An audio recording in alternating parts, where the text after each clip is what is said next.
Tammy is an outstanding individual, very giving and very caring. And there's a great story that one of the patients told me.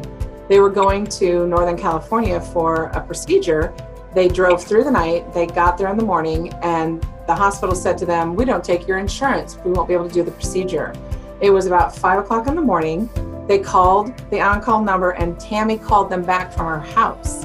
And then she worked it all out. She got in her pajamas, drove to the office, took care of everything for them, and by 6:30 she had them all cleared and they could continue with the procedure. So basically she went out of her way, got out of bed, drove to the office and took care of this patient. And there's so many stories like that. She's just an incredible, caring, giving individual, and she totally deserves this award.